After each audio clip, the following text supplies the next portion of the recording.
नमस्कार. मी डॉक्टर रतिका रचना राजेश पाटील. मी एक मस्क्युलोस्केलेटल आणि ऑर्थोपेडिक फिजिओथेरपिस्ट आहे. त्याचबरोबर मी एक हँड थेरपिस्ट म्हणून सुद्धा काम करते.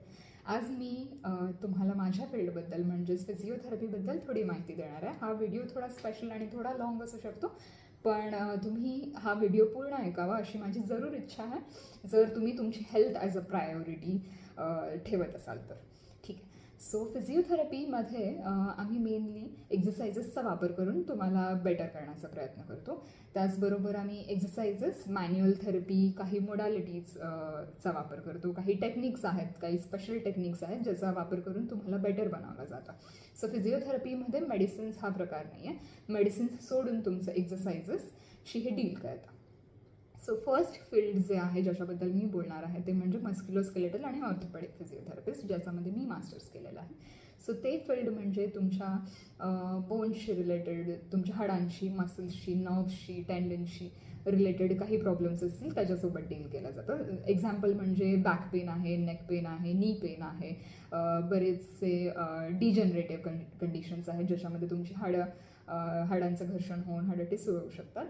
आणि त्याचबरोबर ट्रॉमा केसेस म्हणजे तुम्हाला इंजुरी झाली, तुम्हाला काही दुखलं खुपलं, कधी ऑपरेशन करावं लागलं तर ऑपरेशनच्या आधीची फिजिओथेरपी, ऑपरेशनच्या नंतरची फिजिओथेरपी, हे फील्ड हे तुम्हाला तुमची पूर्ववत लाईफ म्हणजे तुम्हाला जेव्हा काही दुखणं खुपणं झालं आहे त्याच्या आधीची जी तुमची लाईफ होती तिथपर्यंत न्यायला तुम्हाला हेल्प करतं, तुमची लाईफ अजून बेटर करायला हेल्प करतं थ्रू एक्झरसाइजेस, थ्रू मोडॅलिटीज किंवा through manual therapy skills.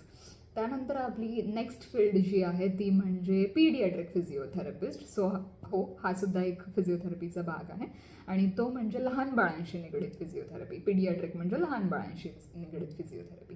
So त्याच्यामध्ये तुमचे बरेच सारे केसेस सॉल्व्ह केले जातात. ज्या बाळांना आपण एक एक्झाम्पल घेऊया की ज्या बाळांना नेक होल्ड होत नाही आहे, म्हणजे त्यांना मान धरली जात नाही आहे किंवा बाळ रांगत नाही आहे, आपलं एका पर्टिक्युलर टाईमला बाळ चालायला लागत नाही आहे. सो हे जे काही डेव्हलपमेंटल डिलेज आहेत, बऱ्याच साऱ्या कंडिशन यामध्ये कवर केल्या जातात.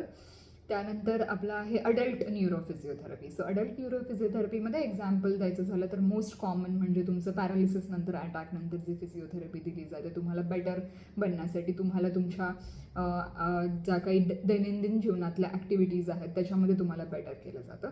देन एक आहे म्हणजे नेक्स्ट फील्ड म्हणजे स्पोर्ट्स फिजिओथेरपी. तर स्पोर्ट्स फिजिओथेरपीचं बेस्ट एक्झाम्पल हे असू शकतं की तुम्ही इंडियाची मॅच बघताय आणि कधीतरी तुमचा प्लेअर इंज्युअर्ड झाला आहे आणि फिजिओ तिकडून पळत येतो आहे आणि त्याला हेल्प करतोय. सो ती sports physiotherapy is related to your sports. So प्रत्येक आपल्या वेगवेगळ्या, जसं बॅडमिंटन आहे, हॉकी आहे, क्रिकेट आहे, असे बरेच सारे स्पोर्ट्स आहेत ज्याच्यामध्ये तुम्हाला रिकवर करायला किंवा तुमच्या ट्रेनिंग द्यायला स्पोर्ट्स फिजिओथेरपी ह्या हेल्प करतात. Then we have cardiovascular and respiratory physiotherapy. हे फील्ड खूप गाजलेलं आहे आपल्या कोविडच्या काळामध्ये किंवा कारण आपल्या ह्या फिजिओथेरपिस्टनी खूप सारी हेल्प केलेली आहे तुम्हाला कोविडनंतर तुमची लाईफ बेटर बनण्यामध्ये, तुम्हाला पूर्ववत तुमच्या आयुष्यापर्यंत येण्यासाठी. सो ह्या फील्डचं हे खूप बेटर उदाहरण असू शकतं की कोविडमध्ये जेव्हा तुम्हाला रेस्पिरेटरी प्रॉब्लेम्स होत होते, ब्रीदिंग इश्यूज होत होते किंवा हार्ट सर्जरीज नंतर जी फिजिओथेरपी दिली जाते ती कार्डिओवॅस्क्युलर आणि रेस्पिरेटरी फिजिओथेरपिस्टकडून दिली जाते. Then we have community physiotherapy. Community physiotherapy जसं की नाव आहे, एक कम्युनिटीसाठी दिली जाते. सो याच्यामध्ये सुद्धा बरंच डीपमध्ये खूप अभ्यास केला गेलेला आहे.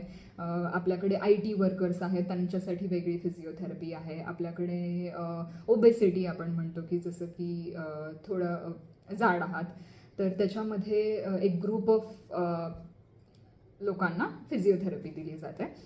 सो ह्याच्यामध्ये इंडस्ट्रियल फिजिओथेरपी आहे. ह्याच्यामध्ये बरंच तुमच्या कामाचा अभ्यास केला जातो आणि तुम्हाला हे ज्ञान दिलं जातं की ओके, तुम्ही ह्या पद्धतीने काम केलं पाहिजे किंवा ह्याच्यामुळे तुम्हाला जे तुमच्या कामामुळे होणाऱ्या काही आजार आहेत ते तुम्ही कमी करू शकता, ते तुम्ही वाचवू शकता आणि तुमची लाईफ अजून बेटर बनवू शकता.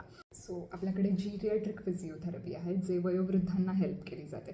वयोवृद्धांमध्ये सो एजिंगनुसार बरेच सारे चेंजेस होत जातात. त्यांना फॉल्स होऊ शकतात, म्हणजे ते पडू शकतात, त्यांचं विजनमध्ये इश्यूज येतात. सो त्यांना इंडिपेंडंट कसं बनवायचं आणि त्यांचे होणारे जे फॉल्स आहेत ते कसे प्रिव्हेंट करायचे किंवा त्यांची लाईफ अजून कशी बेटर करायची याबद्दल जिरियाट्रिक फिजिओथेरपी हे तुम्हाला हेल्प करू शकते. मी एक हँड थेरपिस्टसुद्धा आहे. सो हँड थेरपी म्हणजे हँड रिलेटेड कंडिशन्स. आपल्याला माहिती आहे की हात आपले किती जास्त इम्पॉर्टंट आहेत. आपण आपल्या कामासाठी दैनंदिन जीवनामध्ये हात ही खूपच मोठी गोष्ट आहे. आपलं सगळं काही काम हे त्याच्यावर डिपेंडंट आहे. सो हाताशी निगडीत काही पेन असेल किंवा काही सर्जरीनंतर जसं की टेंडन ट्रान्सफर आहेत, नर्व ट्रान्सफर आहेत, बर्न इंजुरी आहेत किंवा कट इंजुरी आहेत, खूप साऱ्या ऑक्युपेशन्समध्ये म्हणजे खूप साऱ्या कामामध्ये काही लागल्यामुळे तुम्हाला इंजुरीज होतात. सो त्याच्यानंतर जी फिजिओथेरपी दिली जाते त्यामध्ये हँड थेरपी ही तुम्हाला हेल्प करते. सो यात बरेचसे फील्ड आहेत फिजिओथेरपीमध्ये, खूप सारे स्पेशलायझेशन आता आलेले आहेत. मी तुम्हाला थोडीफार माहिती देऊ शकले आणि जर तुम्हाला अजून काही याबद्दल माहिती हवी असेल तर खाली दिलेल्या कॉन्टॅक्ट नंबरवर तुम्ही मला कॉन्टॅक्ट करू शकता. मी तुम्हाला नक्कीच हेल्प करायला रेडी असेल. धन्यवाद.